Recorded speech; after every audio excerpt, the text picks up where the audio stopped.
All right. What's going on, everybody, man? Welcome back to another episode of the Sizzling News Podcast. Appreciate everybody tuning in. We're going to be probably a little bit shorter than what we usually always do, about an hour, 32 hours. But obviously, this is a special edition show, man. We've been on the road, y'all. So, it's been a little bit difficult to coordinate. Bacon's been doing his thing on the road. I've been doing my thing on the road. I didn't get back home until late. So that's why we're doing this kind of special edition podcast. But we want to still give y'all the real deal spill. We're going to go through the full thing of topics, full game of the topics. But we're going to talk about our experience down there in South Georgia. Just give a little recap what we thought about Valdosta and Thomas County Central, and maybe just some thoughts on a little couple other things, man. But I'm going to get into it. I'm going to bring on my co-host of our Bacon and Bacon Network and just talk the sizzling news and everything we got a chance to see. Nothing else needed to be said, ladies and gentlemen. What's going on, man? How you doing, brother? I'm good, brother. Can't get these clips out fast enough, brother. The streets is hot. The streets is very hot. Very hot. You know what I'm saying? It's on fire right now. It's on fire, man. Grinning from ear to ear, man. This is our special time of year. Yeah. But when we hit the road, when I hit the road, my brother, man, it just raised the significance. But yeah, it's always a pleasure, man. Really. Yeah, for sure. 100%, man. And again, sorry about not being able to make it in time, man, but I expect Stevenson practice to run over. Like, I was done at 7, it went about 7:30. Then I had to do a quick interview. I was like, yeah, let me jet. But, stuff happens, man. But that's why we haven't been as probably posting as much on YouTube for my audience that watches me. And obviously, Bacon we be on the road, man. If y'all been on X, y'all follow us on any other social media platforms, y'all know we been on the road. So that's why you probably not seeing this much content. But if you're on TikTok, X, Instagram, you seeing the content that we're doing. So we just want to update you on that. But I'm gonna hold Bacon in the hot chair and have him just talk about experience. We'll start with Valdosta. Just your thoughts on the program, Coach Felton, and everything they're doing down there in Valdosta. Oh man, first time down there in Valdosta on sports media business, of course. Very thoroughly pleased with the program, the culture down there. I mean, now as we walk in the gate, we professionals. Hey, we're just media. We want to cover the guy. Oh yeah, go ahead in. Go ahead in. So, very warm welcome. The Wildcat way is it's definitely one of one. Well, then we talked to a guy who was there in the 60s, 70s, talking about the experience, man. Everybody had on black and gold. We go to a lot of places, man. And it was just a spring practice for them to have people out front, conducting you where to go, everybody addressed. It was a unit. And then when you meet the man, Coach Felton, nothing there. I'll leave the air for wonder. Nah, for sure. I mean, obviously, like I said, upstanding head coach, been doing it for quite a while down there in Valdosta. And you see why, he's been having some of the success he's had down there, right? And obviously wants to bring them a state championship, but was right on the precipice last year, 12-2, lost to Buford in the state championship game. But it's a team, they got some dogs, man. I've been trying to get a little bit more out of Coach Felton, like anybody else we need to watch.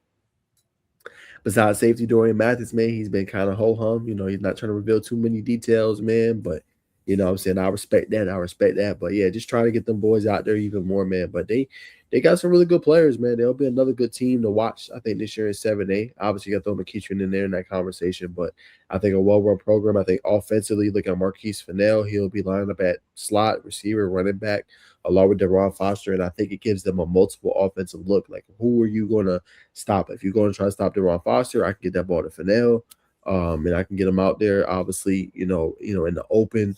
If not, they got stud receivers as well on the outside. I just feel like there's a whole plateau of options, or platoon of options for them to be able to get the ball to in the open space. And I think that makes them dangerous next year. And I think it's a team we're not talking enough about when we talk about the 7A crown.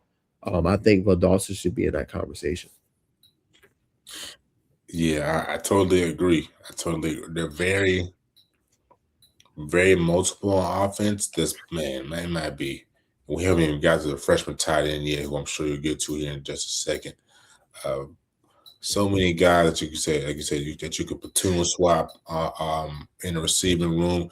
But the offensive line, man, is very stout. When you evaluate upper echelon teams, 6, 7A up, you have to, in my opinion, you have to start with evaluating the trenches first. Is the front line is a first string good, and what's the depth looking like? And for me, it check the boxes off.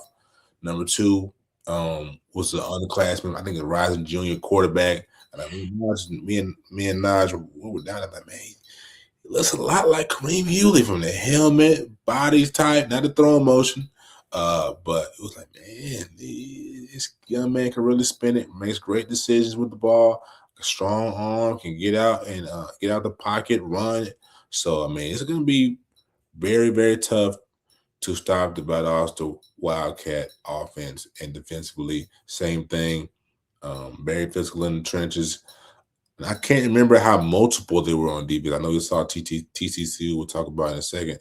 They can switch out DBs, linebacker, you know what I mean? And you don't really know who's going to blitz, who's going to drop, or I'm not even sure if they're very, you know what I mean, how they disguise their coverage. But physicality and depth were definitely the two main things that I took away from that Valdosta defense. Yeah, I think 100%. I think you look at the trench work; they got guys that can come at you, head on heels. You know, the depth at the defensive line. I think you talked about it. Making the second unit felt very good about ninth and 10th graders, but guys that are taking it serious, loving the reps, and I think that's going to be massive for them in case of knock on wood any injuries or you need to keep guys fresh. I think they have a whole set of guys, 4 or 5 plus, they can go to that not a lot of people know about. Biggest probably a position to watch will be linebacker. I think linebacker it will be interesting to see how good they're going to be at that position, how many tackles they're able to get. I think safety, you feel pretty good with Dorian Mathis being back there, but who else in the secondary beside him is going to step up? I think is the biggest question.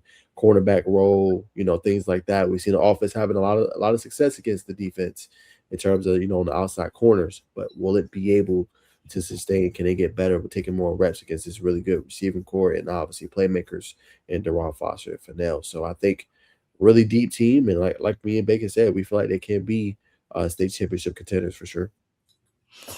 100%, 100%. Like you said, that's a great point by you. Is how you have to be a very complete team, and if your secondary has holes in it, that's a problem. Like I said, the quarterback is young. I think he's very capable, but when it gets down to those last two games of the season, I'm not talking about the regular season. I'm talking about the postseason. Can he rise to the occasion and go band for band, as you know what I'm saying, the young Bulls say? Can he go band for band with quarterback at McKeeshan, with the quarterback at Carrollton, CJ Cypher with the quarterback at Buford, who's coming down from Kentucky? I think he's got some Kentucky offers. Where's he coming from? DJ Hunter, he's been there. He didn't play last year though.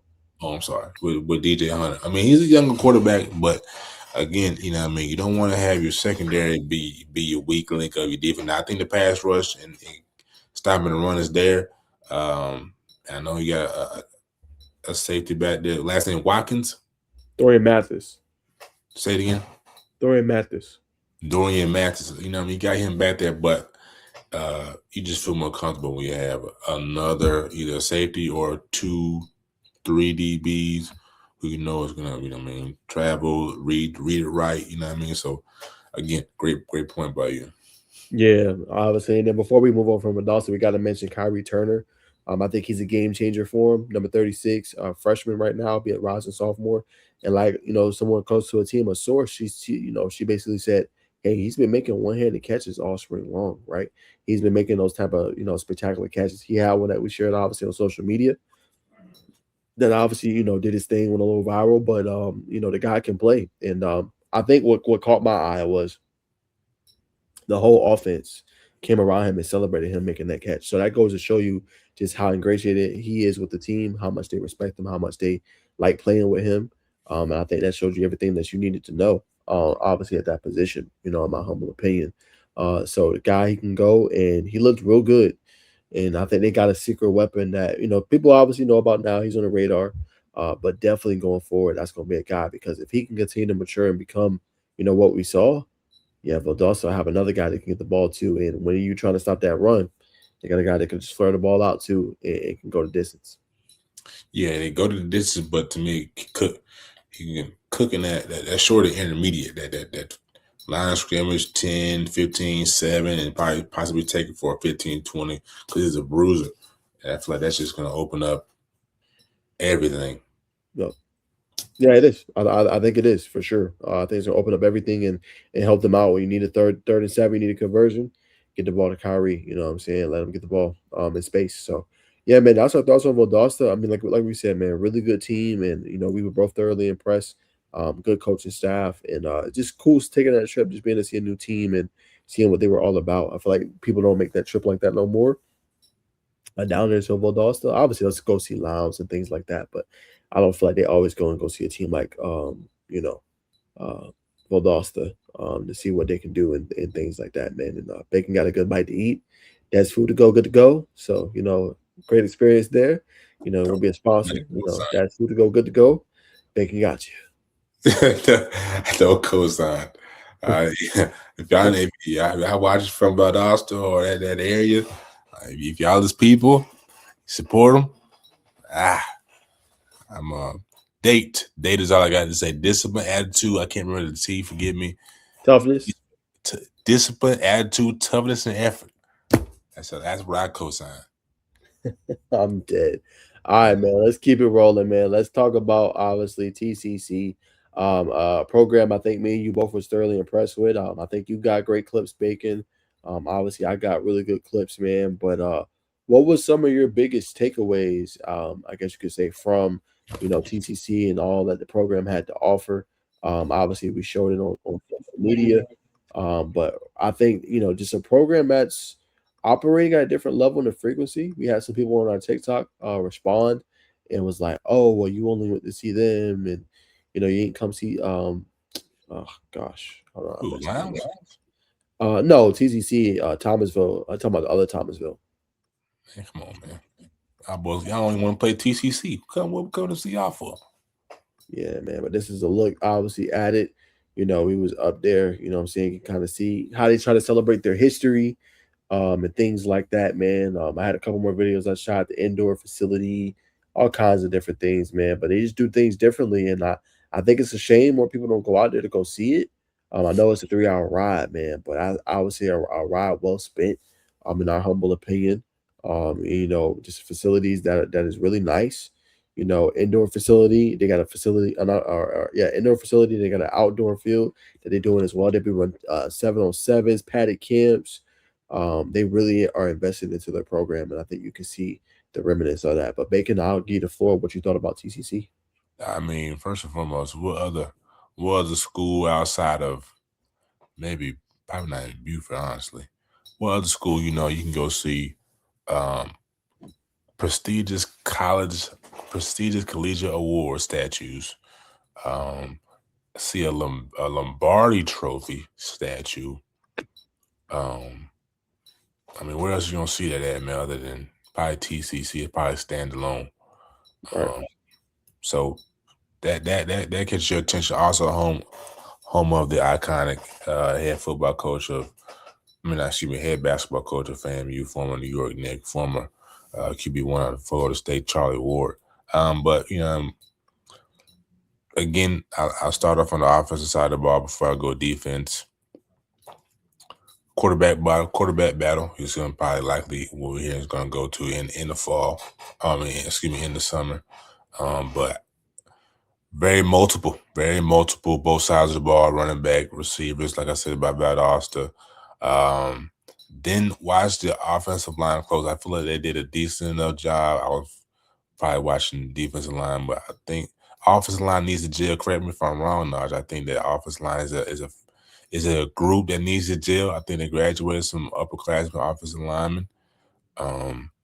But first of all, offensive side of the ball, the passing ceiling is limited. DJ White had 4 touchdowns at the scrimmage. Probably took the cake for me as a player of the scrimmage. And number 1, I cannot remember his name. It's not on my roster here.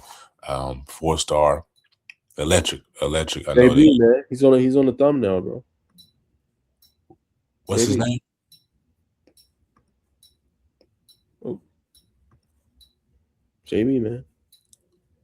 JB. Jabari Watkins. Jabari Watkins is a problem. I know the recruiting coordinator for TCC. Forgive me, Coach. I have Chris White. Coach White. Thank you, brother. Coach White said this is his best spring that he's had. Problem. So those are the two names that you need to keep. I mean, as well as many other, but those two probably caught my eye the most. At spring, go ahead and show the clip now. That was a crazy catch. Not sure how he caught that one. Both feet. Oh, he caught it. Touchdown. I don't know how he did it, but he did it. Step all up. Oh, he caught it. Touchdown. There you have it. I mean, I said it earlier today, on the Georgia Tech, Locked On Georgia Tech podcast. For those that are gonna be watching that, I mean, like, if you want to do 6'3" animal, different kind of just nature to him, dog could be like the future of your wide receiver room. I'm not letting him leave my state. Now, I know he's closer to Tallahassee and in Florida State, only about 35 minutes from there, but I'm not letting him go to Florida State. You come here and you get to play early. That's simple. That dude can go. It's that simple. Yeah, I agree with you. You can't let him go to Florida State unless young man wants to stay close to home. We talked to many players in person. Like, hey, I don't want to go too far away from home. I want my family to come see me with Tech. You got to figure out a way to get his family up there every weekend on your dime. You know what I mean? If that's what it takes. So I agree with you there. But those two names for sure. I'm sure Najeh will touch on some more of those offensive weapons, switching to the defensive side of the ball. Very much like Creekside and very multiple. They can do what they want to do. Who's going to blitz? Who's going to lay back and cover? This guy is going to be very tough to score against his defense. I think the regular season, it won't surprise me that they surrender maybe 17 points a game. Just being honest. I know they got some DBs who don't necessarily have the biggest name or the biggest profile or have a lot of film for that matter. But from what we saw this past Saturday, good luck, man. I'll end there. Yeah, I think the guy you highlighted was Keontae White, I believe it was. Obviously a really good DB. If I'm wrong, you correct me, Bacon. Yeah, that'd be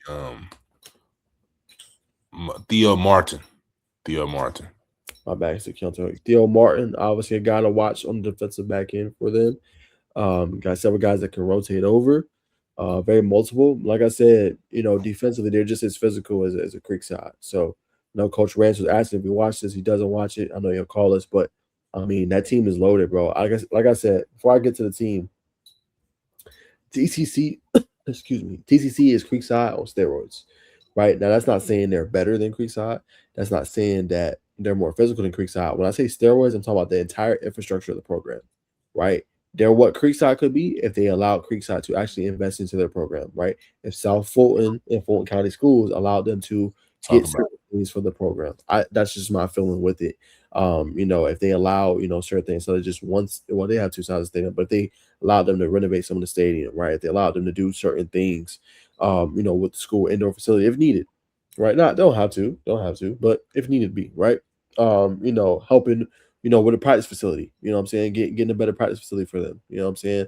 They obviously practice on the field, but sometimes like they had track and field practice. They had to wait until they were done. Right? Just those kind of things. That's what TCC is in terms of what Creekside could be with that infrastructure. I think they have the investment, but I think they need to allow them to invest into the program. And for me, it feels like TCC, as I said in the video, they could be good for decades to come. Legit, like decades. They just won 2 of the past 3, and you see why. They have the talent, they have the infrastructure, they have the freaking cafeteria. Yes, cafeteria for players to eat, protein drinks, right? Meals. He said what, 7 meals a day? I thought you said 2 meals a day. Breakfast, give you school lunch. I think that 2 meals was for that day. Oh, okay. I think in general they're getting 5 to 6. I believe it is. You know what I'm saying? If I'm not mistaken, like they eat breakfast. Yeah, I'm pretty sure he said like 6 or 7. If Coach Chris watched this, I'm sure he'll correct me, but I'm pretty sure on a regular basis they're getting about 5, 6, 7 meals, right? There's a not a hangout area, but it's a place for them to go eat at, right? I feel like they have all the investment that's all Creekside's missing. Creekside's already a good program, but you want to take it to another level. I think they have everything that you obviously need, and I'm sure Creekside knows that. Like they've been down there, they got a chance to see it. I'm sure they know. But that's my thoughts there.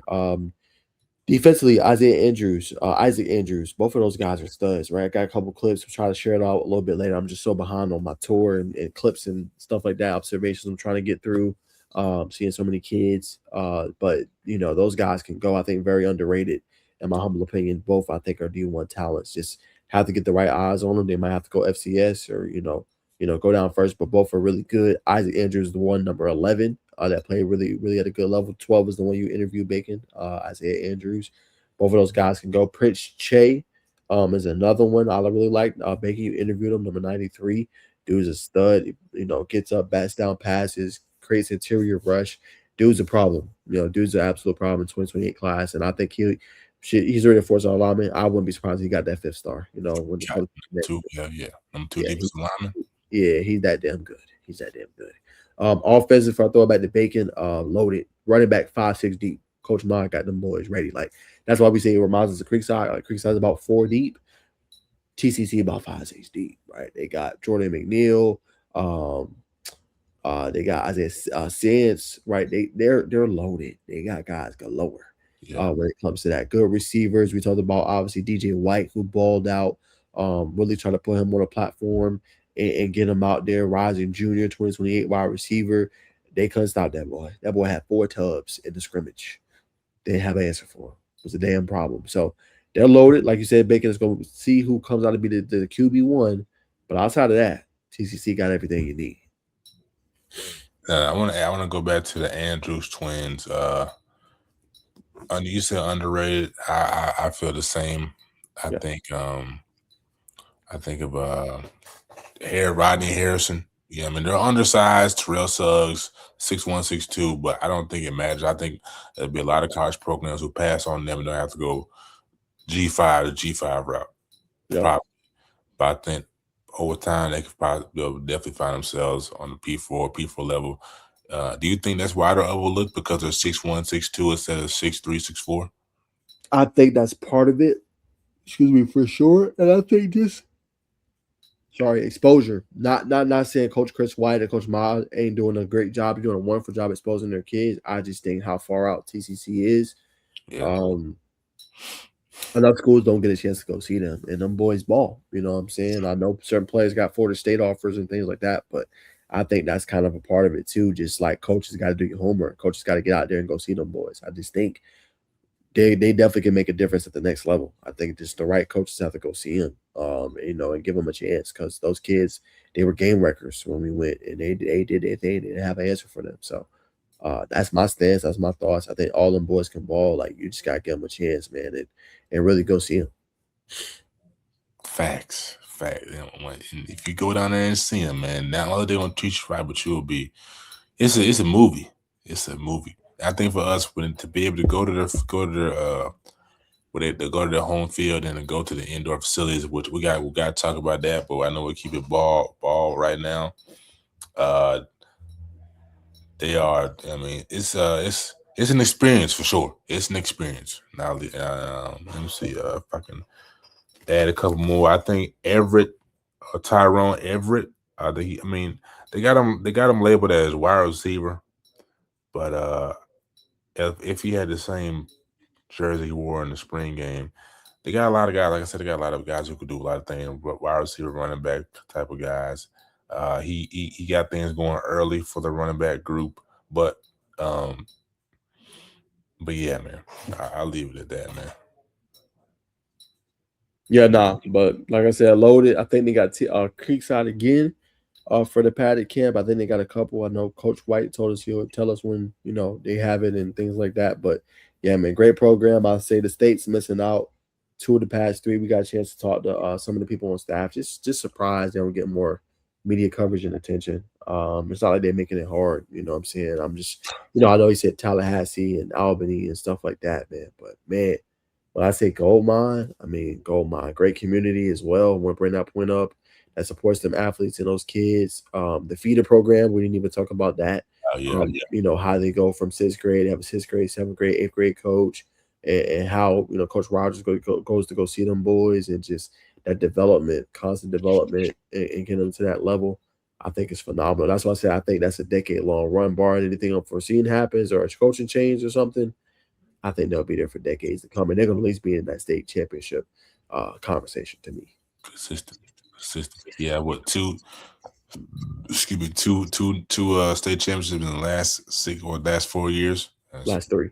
That's two last in the last three. Good point out about U.S. Press. That's absolutely correct. But well, the indoor facility. Talk about that, brother. Talk about. I know you compared it to. I know you're in our Texas facilities a lot, but you compared to Georgia Tech's indoor facility too.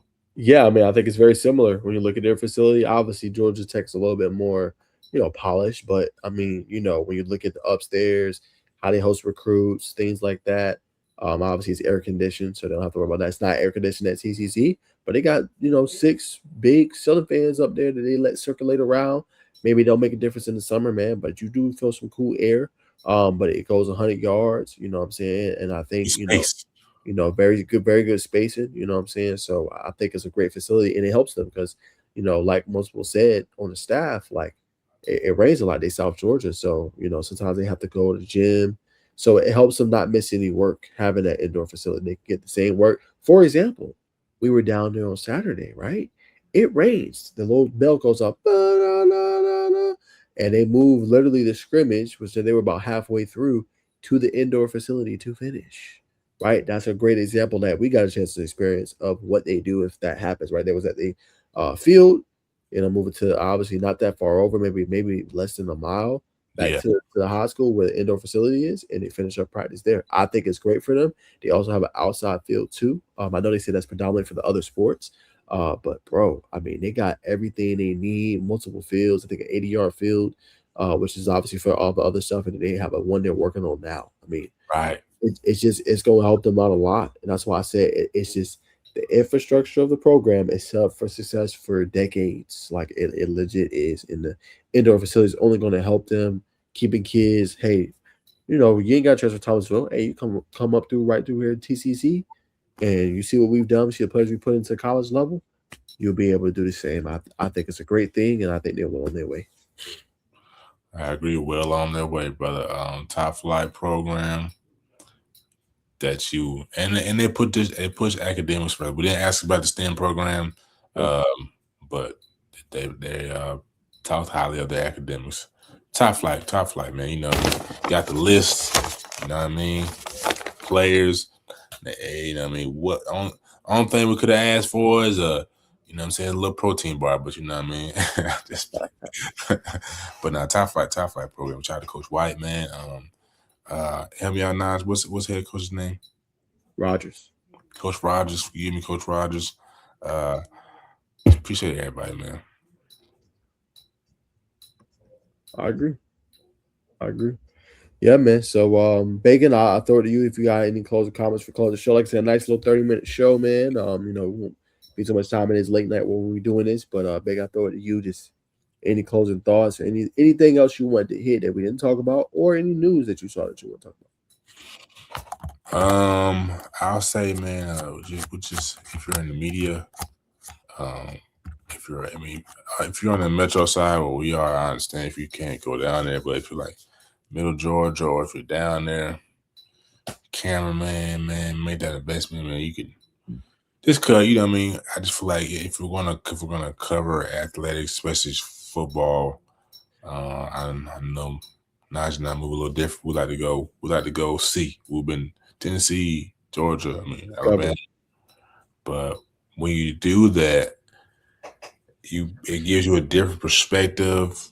And you connect, so you can talk to people. Hey, which makes you just overall better. So if you can afford it, if you can do it, if you're down there, it just helps out the coverage of the state, and it makes the culture in Georgia football that much more dynamic. I know California is big, so people probably can't do it. I know Texas is big, but Georgia, I think, is a perfect size for where we can really link and intertwine everything. Najeh just said Team 748, Middle Georgia. Jacob Carlton. Yeah. Shout out to Jacob. He was doing it big in the Middle and South Georgia. So we're able to tie those loose ends together. When we come on Just as News, man, we provide y'all with in-depth and interesting takes. But whether you agree with them or not, know that that's coming from people who have seen and laid eyes on it, which I think separates from us from any publication or media company in Georgia. In No, terms of 100%. sorry, go ahead, brother. No, I was gonna say 100%. I think you're right, Bacon. And you bring up a great point. I'm glad that we can end the show on that. I think too many don't want to make that drive or that move, right? And look, I get it. Budgets are tight. Like I was telling a guy today, I met Tyson. He runs that channel, the guy that be all with the face Bacon that you've got a chance to see, not CP3, but the other one. Yes. And I was telling him, I was like, sometimes it's best to split the costs. Like, and he's from that area, the South Georgia area, Middle Georgia area. Going to Lee County, things like that. But it makes all the difference in the world, in my opinion. And it is a big investment, but you can find a hotel room for 100. You obviously got to pay for gas and stuff like that. But man, I think making that investment to do that, it means so much to the kids. And I'll say what I said in private on air. I think, they appreciate it more. I'm not going to, sugarcoat that. I think they appreciate it way more compared to kids that are up here in the Atlanta metro area. No disrespect. I just think they have to get it more out of the mud. And I think, there's more resources up here. There's more trainers. There's better coaches sometimes even too. And they don't have, practice facility I can go to. Some do, some do. But, they don't have, I can get this extra work with this specific trainer. Right. And things like that. They don't have the same resource that is up here. So, I just tell people like, take that into consideration. And it's all about spotlight, man. Like y'all look at UTR. Like I'm not saying emulate what they did, but he was finding kids early. Like nobody wants to expose or find kids no more, right? They want, well, he's 4-star, 5-star. But I always tell people, especially if you have a platform, if you got 15K, 20K followers, 100K followers, why not help somebody get another opportunity, right? Why not put somebody out there on the map that can help them, right? You help people, it comes back to you. It's good karma. I feel like as an industry, we don't do enough of that. And I think, really Coach Daniels said a great point. They only care when you got powerful offers. It's true. Yeah. It's true. He's not lying. Right? Now, all media outlets are not like that, but it's true. And things have to drive clicks and money and revenue. I get it. Got bills to pay. Not disagreeing. But at the same time, remember what you're in it for. Right? So, it's a tough industry. My friend Alex is very shiesty.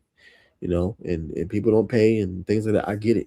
But if you are a media outlet, definitely like plant your seeds in different spots because you don't know, right? You don't know what next coach is going to go to Camden County. You don't know what next coach is going to go to Valdosta. You don't know what next coach is going to go to Thomas County Central. You don't know what next South Georgia powerhouse might be up next. You think of Valdosta, Lowndes, TCC. Who's next? Right? Could it be Cook? We don't know. So always plant your seeds in different spots. And as me and Bacon have done, Bama, Tennessee, trying to do a little bit of Mississippi, definitely Georgia, not hitting South Georgia. It makes a difference, right? And I think people appreciate that in your platform even more, And like I learned today, you don't know who's watching. Had several people come up to me, oh, you Najeh Wilkins? Yeah. Oh, I watched your schedule release, or I watched this of you. I did. Bro, when you coming back out? So you just never know who's watching.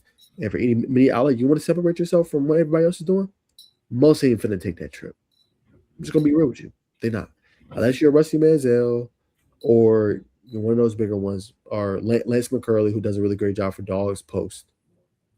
They're not making that trip. Luke Winston was one that did. He would do it pretty often. Shout out to him. I think he's doing producing now at Macon. But he was one that would do it. But there ain't too many. Right? And yes, it can be taxing, but find you somebody like me and Bacon, somebody that you can partner with and do it with. It cuts the cost and makes it easier. And you can get a 1-day rental. Like that's all we did. We did a 2-day rental, went down there, came back. That was it. That's it. Just, if you want to put in the work. And I'll say it last time if I throw it to Bacon. If you have a platform, there's nothing wrong with putting the kids on your platform. Everybody want to be 305 Sports. Everybody want to be UTR. They put in work to get that shit. Period. That's all I'm saying. They put in work to spotlight kids. Yeah. Fits. It's okay to start high school and build, but put in the work to do it. And I ain't saying work for free. That's not what I'm saying. I'm not saying work for free. Know your worth, know your bag. But you want to build your platform and plant those seeds? TikTok. That's all I'm going to say. TikTok. That's where the kids live. Know your algorithm. Know your audience. Know what platforms they use. And expose. I'll leave it at that. I thought you was finna drive home and say, "No, you worked," but that was heavy, dog. I mean, I can't follow that up. That was tough. That was tough, ladies and gentlemen. This is Just Sizzling News Podcast. Shout out to Najeh for doing the graphic. You see the bacon in the background. This is it until next time, and we'll see y'all. We'll see y'all next Monday. You know what I mean? We might pop up and do some things, those special Saturday shows, but see y'all next Monday. And as always, Just Sizzling News.